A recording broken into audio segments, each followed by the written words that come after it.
그래서 그때 프랑스 경찰이 기록을 해요. 베트남이 프랑스 식민지였거든요. 그렇죠, 그렇죠. 거기서 갑자기 호치민이 베트남 독립 만세 외친 거예요. 우리나라 따라서. 호치민이 이런 걸 잘 못하니까 기자회견 했겠죠. 기자회견을 주선을 누가 했냐면은 코리아 프로비저널 거버먼트라고 돼 있어요. 대한민국 임시정부. 호치민의 인터뷰를 주선해가지고 그때부터 프랑스가 깜짝 놀란 거예요. 아, 베트남에서 무슨 독립운동을 하는 애가 있어. 주요 인물이었겠네요. 프랑스 네. 입장에서는 진짜. 그게 이제 역할을 했던 사람들이 대한민국 임시정부라고 기록을 했어요. 그래서 3.1운동은 이 정도의 역할을 했던 거예요. 인사할 시간도 많습니다. 여러분의 시간을 낭비해드릴 느리지만 쿨한 과학. 랩미팅입니다. 반갑습니다, 교수님들. 반갑습니다. 반갑습니다. 3.1운동이 인생을 바꾼 과학자들 이야기 너무나 의미 있는 시간 그렇죠. 바로 시작해 보도록 하겠습니다. 자, 이게 제가 좀 생각을 많이 하게 된 그림인데요. 이 그림 중앙에 태극기가 있어요. 이제 3.1 운동이 있던 1919년 3월 달에 레닌이 코민테른이라는 것을 만듭니다. 거기서 민족해방이라는 단어를 써요. 공산주의 운동과 민족해방이 연결된다는 이제 태제를 발표하는데 그 이후에 우리 많은 독립운동가들이 여기에 코민테른에 가입을 합니다. 3.1 운동하고 연관이 돼 있어요. 네. 그리고 임시정부가 그때 막 생겼을 때 임시정부의 상당수의 사람들이 여기에 파견이 돼서 독립운동과 러시아와 혁명과 연결하는 운동이 생겨요. 그래서 이제 제2차 코민테른 대회 때는 본격적으로 그분들이 활동을 해가지고 태극기를 흔들어요. 보리스 쿠스토티예프라고 해서 20세기 초중반까지의 러시아의 아방가르드라고 하는 움직임을 만드신 분인데 이 그림이 되게 유명한 그림이라서 소련에서는 공식 우표에도 쓰였어요. 특이한 게 이 사람이 왜 저 태극기를 그렸을까? 코민테른이 코미니스트 인터내셔널이거든요. 세계 공산주의자 동맹이니까 전 세계에서 모인 사람들이 다 저렇게 붉은 깃발을 흔듭니다. 근데 대한민국 임시정부에서 갔던 분들은 붉은 깃발을 안 흔들고 태극기를 흔드는 거예요. 그러니까 보리스 코스토디예프가 볼 때도 저 사람들은 뭘까? 저걸 들고 계속 시가행진을 했대요. 저 사람들이 누군가? 왜 저 사람들은 저기까지 갔을까? 뭐 이런 것들을 제가 추적하면서 이 3.1 운동이 많은 사람들에 영향을 줬지만 네. 또 국제적으로 우리가 활동을 했구나. 공산주의 혁명이 중요한 게 아니라 3.1 운동을 알리기 위해서. 우리가 3.1운동이 일어난 연도가 1919년 아니겠습니까? 네. 그리고 저 그림이 그려진 게 1920년 3.1운동이 일어나고 그 다음 해입니다. 우리나라에서 어떤 역할을 했고 어떤 일이 있었는지를 보여주러 저기까지 거예요. 갔다는 거죠. 그리고 지원을 또 받아냈죠. 네. 지금 돈으로 하면 1,300억 정도. 우리 임시정부를 도와야 된다고 레닌이 결정을 해서 네. 그 돈을 지불을 하게 됐죠. 그런 분들이 계셨다는 걸 우리가 좀 알아야 될 것 같아요. 왼쪽이 1차 대전 때 지도입니다. 제국이 두 개가 있죠. 독일 제국이 있고 오스트리아 헝가리 제국. 이게 그냥 다잖아요. 근데 1차 대전 뒤를 보시죠. 다 쪼개집니다. 이게 뭐냐면은 민족 자결주의. 각 민족들이 해방된 거예요. 그러니까 1차 대전은 그냥 끝난 게 아니라 제국이라는 것이 더 이상 이제 존재하지 않게 되는 거예요. 그래서 우드로 윌슨이 외치는 거죠. 정확하게 말하면 민족 자결주의라고 보기에는 평화를 위한 14개 이제 기본 원칙이라고 하는데 각 민족들은 독립할 수 있다. 자결권을 가진다. 결정할 수 있다는 건데 민족 국가들이 자기의 스스로의 운명을 결정해서 자기 국가를 만든다는 거죠. 그 결과로 저 지도가 만들어지는 거예요. 전쟁의 승패는 끝났습니다. 그러면 그 뒤에 결정을 해야 되잖아요. 그 제국을 어떻게 할 것인가. 이겼던 연합국에서 먹을 것인가가 아니고 각국은 독립하세요 라고 한 거고 그 이야기를 우리 선각자들이 알고 이거 우리한테 좋은 기회다. 네. 약소국들이 제국의 지배를 받고 있었는데 이렇게 독립을 하게 되거든요. 그러니까 우리도 거기에 같이 가면 되겠다라고 생각을 했던 거예요. 굉장히 빨랐던 거죠. 이 움직임에 뭐 수많은 사람들이 이미 다 알고 누군가를 만나고 누군가를 했던 그 중간에 과학자들도 있었다는 거예요. 그렇네요. 그게 되게 중요한 메시지가 되겠습니다. 네. 1차 대전의 결과를 정리하기 위해서 파리 강화회담이 시작됩니다. 네. 그곳이 바로 베르사유의 중심에 있는 거울의 방인데요. 이게 또 의미가 있어요. 이 거울의 방이라는 것은 프랑스의 자존심, 과학의 그렇죠, 자존심입니다. 그랬죠. 네. 그 제가 판타르에서도 많이 이야기했는데 부르봉 왕조로 열었던 루이 13세는 되게 자존심이 강한 왕이었어요. 그래서 이 베르사유 궁을 갖다 과학의 중심으로 만듭니다. 과학의 중심으로 만든 이유가 그전에 있던 종교와 그다음에 지방 귀족들의 그 권력에서 벗어나는 방법은 과학밖에 없다고 생각해서 과학적 원리로 베르사유 궁전을 다 만들어요. 네. 그 중에 핵심이 베르사유 궁의 중심에 있는 거울의 방이었어요. 다른 것들은 과학의 원리로 다 했는데 거울을 프랑스가 당시에는 못 만들었어요. 그래서 이태리에서 수입을 합니다. 그게 자기 자존심이 허락을 안 했던 거예요. 그렇죠. 우리 프랑스에서 거울을 누군가가 국산화한다면 내 그 거울을 우리 보르봉 왕조는 대대손손 쓰겠다라고 해서 성공한 업체가 있어요. 그렇죠. 그게 생고뱅이라는 데입니다. 네. 그 업체가 1600 몇십 년에 성공을 해서 그 생고뱅은 지금 세계 최고의 반도체 재료 회사입니다. 종업원이 18만 명이 넘고 1년 매출액이 한 100조쯤 되는. 근데 거기가 이게 프랑스의 자존심인 거죠. 이게 거울의 방이 만들어진 거죠. 근데 이제 문제는 이렇게 프랑스 혁명을 거치고 이렇게 사회가 굉장히 복잡해졌을 때 결국은 다시 또 독일에게 점령을 당합니다. 그 비극이 이제 파리 코민이라는 건데 그때 프랑스하고 전쟁을 일으켰던 이유는 독일이 역시나 수많은 그 국가로 쪼개져 있다가 통합을 하기 위해서 전쟁을 일으킨 거거든요. 네. 첫 번째가 오스트리아를 무찌른 거고 두 번째가 방해가 되던 프랑스를 무찌르면서 독일이 통일이 돼요. 독일이 통일이 되면서 1871년 1월 18일에 독일 제국이 선포가 됩니다. 어디서? 여기서. 아주 되게 좀 자존심 상하죠. 어떻게 보면 그쵸. 우리나라 경복궁에서 일본 제국의 선포식을 한 거예요. 근데 그게 1871년 1월 18일 날 독일 제국이 선포된 이곳에서 똑같이 1919년 1월 18일에 프랑스가 여기서 강화회담을 하겠다고 한 겁니다. 네. 대갚아주는 거죠. 여기서 독일 제국 해체가 결정됩니다. 이 움직임들을 우리가 다 알고 있는 거고요. 근데 문제는 뭐냐면 이때 독립을 청원을 했던 게 대한민국 임시정부뿐 아니었어요. 중화민국도 똑같이 합니다. 중화민국이 그때 그 일본에 계속 이렇게 침략을 당하고 있었거든요. 했는데 여기서 중화민국의 요구가 거부됐어요. 이미 그러니까 일본은 전성국이었다. 그러니까 전성국의 이권은 여기서 보장이 되는 거예요. 보장이 되기 때문에 안 됐던 거예요. 그러니까 똑같이 우리가 파리 강화회의를 기점으로 3.1운동이 됐듯이 베이징에서는 5.4운동이 일어납니다. 1차 세계대전이 얼마나 중요했던 걸 알 수가 있는 거죠. 그렇네요. 그리고 여러분들 혹시나 유럽에 가보시면 동국권이라는 게 이때 만들어지거든요. 모든 곳에서 1918년을 기념해요. 그리고 1918년을 기념하고 우리나라는 1919년에 그거를 보고 단 한 나라만 1918년을 기록하지 않아요. 오스트리아. 합스부르크 제국이 수백 년을 여기 지배하다가 1918년에 쫓겨나거든요. 아무런 기록이 없습니다. 거기 보면 합스부르크 왕가의 쉔부른 궁이라든지 뭐 화려한 궁전만 계속 이야기하지 화려한 궁전들이 언제 망했는지를 설명 안 해요. 치욕의 역사를 지우고 있죠. 오스트리아와 주변국 국경 하나만 건너면 완전히 다르다는 걸 느낄 수 있어요. 1918년, 19년 넘어가는 그 세계는 전 세계가 요동치고 있었던 거예요. 이것들을 우리 선조들이 알고 있다는 걸 좀 기억해 주셨으면 좋겠습니다. 네. 그러면 이분들이 어떻게 움직였냐? 처음부터 이제 1918년 연말부터 움직인 사람 중에 핵심적인 사람이 김규식이라는 분이십니다. 네. 저분은 이제 양반가 자문이었는데 19세기 말에 자기 집안이 이제 멸문을 당하니까 고아원에 보내졌어요. 그 고아원에서 언더우드 박사가 키워낸 인물이죠. 그러니까 영어를 굉장히 곧잘 했고 상당히 개화된 사람이었는데 그렇게 해서 미국에 유학 갔겠죠. 프린스턴인가 갔을 거예요. 근데 한국 독립운동을 위해서 또 자퇴합니다. 그때 이제 같이 합류했던 사람들이 신한청년단이라는 것인데 그게 여운형이라는 분이 만드세요. 18년에 이미 이 움직임을 알았던 선각자들이 신한청년단이라는 분이세요. 신한은 새로운 한국, 뉴 코리아잖아요. 청년, 말 그대로 청년. 새로운 한국의 네. 청년들. 이걸 어디서 따왔냐면 터키가, 그러니까 오스만 투르크 제국에서 튀르키예로 이렇게 넘어가는 근대화 과정에서 청년 튀르키당을 만들어요. 젊은 선각자들이. 이보다 좀 더 앞이지만 오스만 투르크 제국도 1차 대전의 결과로 무너지거든요. 네. 그래서 우리가 알고 있는 중동이라는 지역이 생깁니다. 원래는 오스만 투르크의 영역이죠. 다시 해야 돼요. 그러니까 이만큼 이 민족 자결주의는 엄청난 겁니다. 오스만 투르크 입장에서는 부족이죠. 우리가 그냥 그치, 부족이죠, 부족이지. 부족인데 지금도 그 부족장들이 지금 왕족이잖아요. 그게 오스만 투르크인데 거기서도 근대화 움직임이 있었겠죠. 청년 튀르키예 당이에요. 근데 그걸 갖다가 이제 한국에서 똑같이 청년, 그러니까 튀르키예라는 오스만 투르크를 새로 만들겠다는 거잖아요. 그러니까 우리도 한국을 새로 하겠다 해서 신한 청년단을 만든 거예요. 이거 영어로 하면은 그건데? 청년 튀르키예를 영어로 하면 영턱스가 됩니다. 그쵸, 영턱스. 그게 영턱스 클럽이 여기서 나온 거예요. 이게? 외국에 가서 여러분들이 영턱스 이야기하면 기존 질서에 반항하는. 그렇지, 약간. 그러니까 제국주의에 반항하고 기존 질서에 반항하고 진보적이고 새로운 거 꾸미는 약간 반항기가 살짝 그렇죠, 있는. 어린애들. 반항기도 있고 어린 자, 친구 느낌. 영어로는 다 영턱스라고 합니다. 청년 튀르키예. 거기에 나중에 케말 파샤가 들어가면서 우리가 알고 있는 터키 공화국이 만들어지죠. 그만큼 영턱스라는 말은 그때 전 세계에 유행하던 말이었어요. 네. 그래서 우리도 친한 청년단을 만든 거예요. 그거 만든 당수가 여운형이라는 분이고 여운형은 터키 장군이라는 이름을 가졌어요. 그래서 콜수염을 이렇게. 거기에서 외국이랑 연락을 잘했던 분이 김규식이라는 분이고요. 네. 여운홍이라는 분은 여운형의 동생입니다. 이분들이 갔을 때 프랑스에서 도와준 사람들이 있어요. 가운데 있는 블레베 부부라고.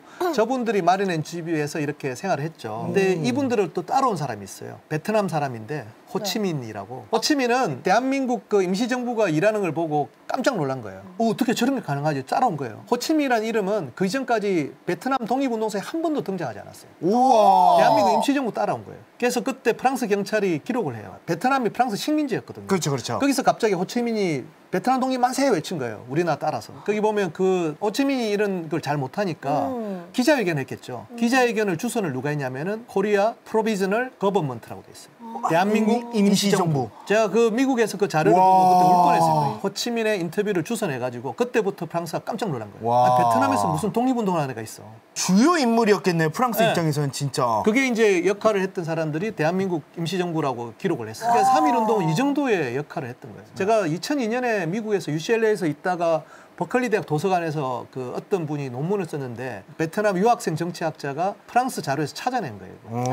근데 그 사람은 코리아 프로비저널 거버먼트가 뭔지 잘 모를 거 아니에요. 근데 저는 그거 거기 울 뻔했어요. 프랑스 경찰도 다 기록했던 걸 우리는 왜 모를까? 그러게 프랑스가 알고 있는 걸 우린 몰라. 그러니까 2018년부터는 우리나라 학자들도 많이 발굴해 내시고요. 네. 되게 재밌는 거는 호치민은 한국인들이 하는 모든 일을 자신의 근거로 삼고 있고 그는 일제 저항하는 한국인의 계획을 거의 똑같이 따르고 있다라고 프랑스 경찰이 기록합니다. 그 신한청년단이 그러면 한국에 정부 역할을 해야 되잖아요. 그렇죠. 그렇기 때문에 한국에서 대규모 군중 집회를 연 거죠. 한국인의 이런 것들을 알려줘야 되잖아요. 그냥 우리가 뭐 만세운동 하다가 총칼에 죽었다 이렇게 이해하시면 안 되는 거예요. 이거는. 그러니까요. 이거는 우리 선조들에 대한 문천 모욕입니다. 이거는. 아, 3.1운동의 의미를 3.1운동이 갖고 있던 질서와 어떻게 일어났는지 그리고 그 이후의 영향에 대해서는 많이 다뤄보지 못했던 것 같아요. 그래서 이제 과학자 이야기를 좀 이제 가보시죠. 역시나 이분들이 나와야 됩니다. 나올 수밖에 없죠. 저는 이제 우리 과학에서 중요하게 봐야 될 세대는 1860년대생들.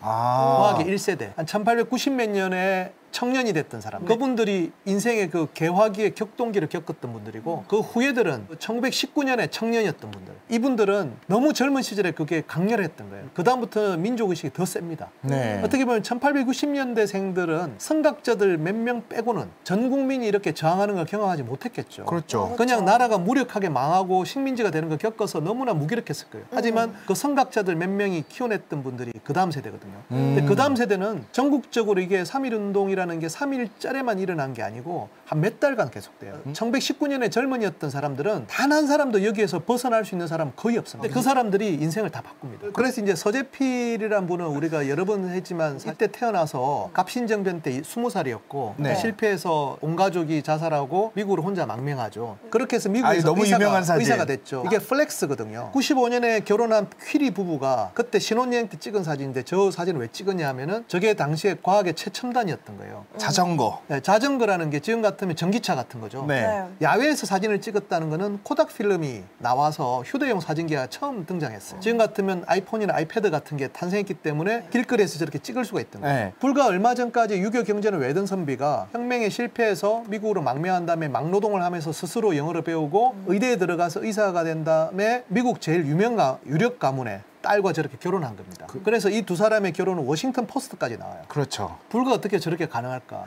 저분이 저렇게까지 하면서 다시 한국에 들어왔던 거죠. 이분이 뮤리엘 암스트롱 부인을 데리고 한국에 와요. 그렇죠. 그때 만삭이었어요. 네. 워싱턴에서 대륙횡단 열차를 타고 샌프란시스코로 간 다음에 다시 전기선을 타고 하와이를 거쳐가지고 요코하마에 도착한 다음에 다시 전기선을 갈아타서 인천항에 도착하는 거예요. 1895년 12월 25일 날 도착. 그만큼 서재필을 믿었던 거죠. 그리고 첫 딸이 한국에서 태어납니다. 저기 오른쪽에 있는 큰 딸이 스테판이고요. 둘째 딸이 왼쪽에 뮤리엘인데 그리고 1895년 12월 25일 도착하자마자 1월 달부터 서재필은 대중 강연을 합니다. 그리고 국기에 대한 경례를 가르칩니다. 황제에 대한 충성이 아니고 국기에 대한 경례를 그쵸. 가르칩니다. 그리고 수많은 역할을 하죠. 독립협회를 만들고 독립신문 우리가 다 아는 순간. 그럼에도 불구하고 이 사람이 자신의 생각이 너무 드러나 버렸어요. 대중 강연하면서 무슨 이야기를 하면 인간의 권리를 지키기 위해서는 임금을 죽여도 좋다. 공화혁명을 꿈꿨던 거죠. 그래서 결국은 여러 가지가 섞여서 미국으로 돌아가죠. 그렇죠. 그 네. 사실을 기록했던 분이 윤치호가 그날을 기록해요. 다들 눈물을 흘렸다. 그때 1884년에 그때 혼자 도망갔을 갈 때는 거의 짐승 취급을 받아서 누구나 죽이는 사람이라면 지금은 오히려 백성들이 서재필 박사를 존경하고 사랑하고 그렇게 말할 정도라고. 그러니까 사람들이 변하고 있습니다. 이제. 그 사이에 저렇게 세상을 바꿀 수 있을 만한 인식과 그다음에 사회적 문화가 바뀌었다는 것도 대단하네요. 그게 나라는 망할지 몰라도 민족은 살아있는 것들을 보여주는 겁니다, 지금. 그리고 이제 미국으로 가서 이 사람은 약간의 실망을 좀 했던 것 같아요. 실망을 하고 사업을 합니다. 결국은 이분이 또 인생이 바뀝니다. 1919년 3월 그 운동이 일어나는 거 보고 깜짝 놀랍니다. 3.1 운동이 일어났을 때 아까 어떻게 빨리 알려졌냐 했지만 한국에 있는 사람들이 다 전보를 쳤어요. 미국. 네. 그 신한민보라고 소식지 실립니다. 그리고 그걸 갖다가 미국에 있는 모든 사람들한테 돌려요. 그리고 서재필 역시도 그걸 보고 깜짝 놀랍니다. 그래서 나중에 이런 회고를 해요. 30년 전에 인천항을 떠날 때 그 한국 사람들이 나를 갖다가 지지하지 않는 걸 보니까 한인들이 다 죽었다. 그래서 잊고 살았다는 거죠. 19년에 이렇게 일어나는 걸 보니까 이제 300성이다. 이런 백성은 언젠간 독립하고 만다. 그래서 자기가 연설하고 선전 활동을 했다는 거잖아요. 근데 또 부인을 또 참여시켜요. 왼쪽에 보면 서재필 박사 부인이 각 교회 기도문을 저 영어로 저렇게 한 거죠. 우리 한국인들을 갖다가 보호해달라고. 그들을 갖다 자유롭게 해달라고. 이게 뭐냐면 3.1운동 직후거든요. 공식 사망자만 7,000명, 8,000명이 넘을 거예요. 어떻게 저 수천 명이 사망하는 저 가운데서도 저렇게까지 했을까? 이 부인도 놀란 거죠. 그래서 저런 기도문을 써서 각 교회에 배포했다는 거고. 저 때부터 서재필은 다시 독립운동에 투신합니다. 이게 유한양행 홈페이지에 있는 건데 맞아요. 사실은 유한양행 유일한 박사랑 서재필은 동업을 해서 굉장히 성공을 했어요. 네. 네. 그래 어느 정도 되니까 그 유일한 박사는 귀국해서 사업을 이제 한국에서 하겠다니까 둘째 딸 뮤리엘이라는 분은 그 미술을 갖다 전공하셨는데 그러니까 버들류니까 버드나무를 갖다 나무에 새겨줬다는 거예요. 그렇죠. 그걸 가지고 내가 한국에 와서 사업할 때 마크로 썼다라고. 이건 유한양의 홈페이지를 제가 그냥 맞아요. 그대로 나와 있어요. 하는 겁니다. 독립운동 그다음에 모든 우리나라의 근대 역사에 있어서 되게 중요한 일을 하신 분이 유일한 박사님인데 생각보다 많이 안 알려져 있어요. 우리나라 제약회사 중에 아마 매출액이 조 단위를 돌파한 최초의 그러니까 너무 앞서갔던 분이에요. 근데 자손들한테 남기지 않았잖아요. 네. 사회에 다 환원했잖아요. 그러니까 45년 해방될 때 우리가 수학이나 화학이나 물리학은 박사들이 별로 없었거든요. 그렇죠. 의학은 어마어마하게 많습니다. 일제강점기 때 우리나라 그 기반을 다 만드신 분들이 있었어요. 선도가 서재필 박사죠. 결국은 한국이 잘 사는 게 핵심이었잖아요. 근데 잘 보시면 1864년생이시거든요. 그럼 오른쪽에 있는 1934년은 나이 70입니다. 이게 피어 리뷰 저널이라고 해서 그냥 쓰는 게 아니고요. 의학 전문지에 투고하는 거예요. 나이 70에. 근데 61세에 의대 대학원 들어갔거든요. 왜 그랬냐면은 한국에 전염병이 너무 많고 사람들이 아프다고 그래서 자기가 최초 의사니까 서양식 의사니까 그거를 모범을 보여야 된다고 생각하는 거예요. 저분들이 왜 인생을 바꾸냐면 3.1운동을 보고 우리 한국민들이 이런 것까지 하는데 나는 어디까지 해야 될까? 자, 그럼 그 두 번째 분을 또 한번 보실까요? 이제 1890 몇 년대생들이 나올 텐데요. 아, 그 지난번에 다뤘을 때 네. 여기 뿅 저기 뿅 하셨던 네. 그분이시잖아요. 예, 이분을 갖다 뺄 수 없는 게 이분도 버클리대 거기서 그냥 자퇴를 합니다. 미국 전역에 누군가 알려야 되잖아요. 네. 그 알리려고 도산 안창호 선생하고 상해 임시정부에 합류를 하는 거죠. 그때 3.1운동 일어난 다음부터 정부를 자처하는 임시정부가 너무 많이 생겼어요. 근데 이게 통합을 빨리 해야 되거든요. 3.1운동의 역사가 희석될 수가 있으니까 그렇죠. 나섰던 분이 도산 안창호 선생이에요. 그래서 황진남이 그남 네이티브 스피커니까 데리고 네. 간 겁니다. 위에 보면 6회 임시의정원이 뭐냐면 그 앞에 임시의정원은 그냥 상해 임시정부였는데 네. 6회 때부터는 각 그 임시정부가 모든 권한을 상해 임시정부로 통합을 시켜요. 대한민국 임시정부란 말을 이제 제대로 쓸 수가 있다. 아, 6회 때부터. 예, 이때가 1919년 가을일 겁니다. 거기에 이제 신익희란 분, 손정도 이런 분이 다 붙으신 거죠. 뭐 지난번에도 말씀드렸지만 손정도는 또 김일성을 키웠지만 손정도의 큰아들은 손원일 제독이라고 김일성과 맞섰고 그리고 둘째였던 손은태는 미국의 의사가 됐다가 김일성의 친구가 되고 그 다음에 이제 손인실은 빙상서타였는데 미국으로 다시 이민 가가지고 첫째는 동작동 국립묘지에 묻혀 있고 둘째 아들은 평양 애국일사령에 셋째인 손인실은 지금 미국 뉴욕에 묻혀 있는 어떻게 보면 민족의 운명을 보일 수 있는 근데 그날 이렇게 다 모였다는 건 뭐냐면 상해 임시정부가 통합이 끝났다는 의미고요. 이렇게 해서 우리나라 정부가 제대로 이제 탄생을 하게 됐고요. 임시정부의 헌법은 되게 재밌는 게 많습니다. 그래요? 여성 참정권을 허용했거든요. 미국이 참정권이 허용이 다 된 게 꽤 뒤의 일입니다. 안창호 선생님은 얼마나 대단하냐면은 LA에 도산 안창호 스퀘어가 있어요. 제가 LA 살았거든요. 네. LA에 있는 모든 분들이 존경하는 분은 도산 안창호 선생님. 그러니까 한인 커뮤니티라는 걸 만드신 분이거든요. 안창호도 처음에는 그냥 유학하러 갔어요. 처음에 이제 하와이를 거쳐 가는데 하와이에서 화산섬이 돋아 있는 걸 보고 이름을 도산이라고 짓습니다. 그러니까 도산 짓고 샌프란시스코 도착했는데 그게 깜짝 놀래요. 상투를 쓴 사람 두 사람이 멱살 잡고 싸우는 거예요. 상투를 틀었다는 거는 조선인이잖아요. 인삼 파는 것 때문에 영업권을 두고 영역 다툼을 하고 있는 거예요. 도산 안창호 깜짝 놀랍니다. 이게 나라도 없는데 우리끼리 왜 이러고 있냐고. 유학을 포기하고 그냥 자기가 막노동을 합니다. 그래 노동자들을 모아서 커뮤니티를 만들어요. 그때 우리나라 한인 커뮤니티가 처음 만들어진 거고 거기서 대한인 국민회가 만들어지고 대한인 국민회 이 사람들이 서재필이나 이런 사람들 다 규합해가지고 임시정부를 통해서 파리 강화회의에 참석을 하게 된 거고 대한인 국민회가 하는 걸 보고 거기에 막노동자로 갔던 호치민이 깜짝 놀래가지고 대한인 국민회 애들이 파리 간다니까 자기도 따라가서 대한민국 임시정부의 도움을 받았던 거예요. 우리는 할 수 있다는 거예요.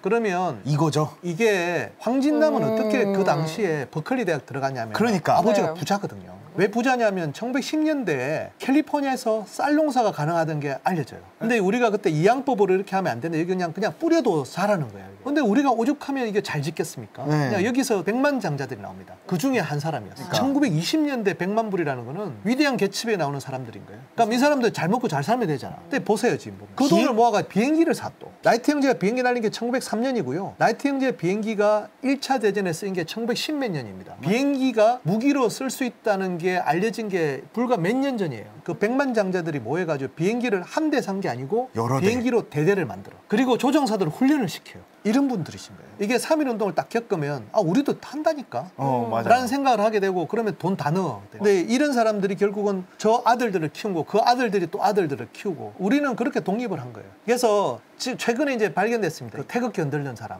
이게 네. 왼쪽에 레닌이 지금 페테르부르크 광장에서 연설하고 있거든요. 코민테른 대회 때. 근데 다들 빨간 깃발을 만국의 노동자에 단결하는데 저 사람들은 대한민국 독립 만세 외치는 거예요. 계속. 우리 한국 독립사에서 사회주의 운동이 왜 시작됐냐면은 1917년에 볼셰비키 혁명을 할 때 레닌이 제국주의론이란 걸 씁니다. 1차 대전이 끝나면 제국주의가 없어질 거다로 그래서 실제로 그렇게 됐죠. 이쯤 되면 자기가 민족 해방이 가능하다고 보고 그렇게 되면 각국의 독립국가들이 생길 거라고 생각을 해요. 그리고 우리가 소련이 그걸 지원하겠다고 해요. 그러면서 한국의 많은 독립운동가들이 사회주의자가 된 겁니다. 그다음에 당시에 이제 그랬죠. 그럴 수밖에 없는 게 볼셰비키 혁명이 일어난 다음에 러시아도 내전에 빠져요. 인사할 시간도 많습니다. 여러분의 시간을 낭비해드릴 느리지만 쿨한 과학. 랩미팅이었습니다. 감사합니다, 교수님들. 감사합니다.